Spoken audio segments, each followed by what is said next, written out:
Sebastián, estas son las cosas que a mí me ponen la polla como una bota de vino. Me ponen cachondo. Mira que estamos en medio de la nada. Me he vuelto a coger, me meter por un carril, como se entero de la motocicleta, me mata.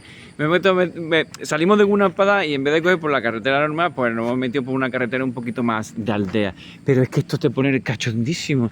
Pero por favor, estas son plantaciones de arroz, creo que son. Pero es que he visto a los colegas que están como cazando algo. ¿Aló? ¿A para acabar? What do you doing? What capture? For what? For what? Burak. Burak. Murak. No. Kayak murak. Mancing. Mancing. Mancing, What is mancing? Fish? Yeah. Fish? Fish. It's fish? Belut. Murak belut.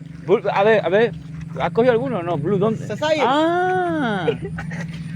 Guppy. Esta gente lo que hace es coger, se ponen a cazar y son pescaditos. ¿Esto qué? ¿Macanan? Yeah. Macanan, fry, ¿no? Yeah. Ok, trimakasi. Sama-sama. Trimakasi. Pues ya sabéis, estos chavales lo que hacen, aló, siam.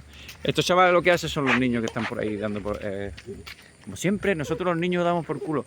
Estas son las cosas que hay que hacer. Pararse en medio de la nada en cultivos de arroz como este. This is rice, yeah? Rice? Yes. Wow, it's amazing. Sawa. Wow, sawa.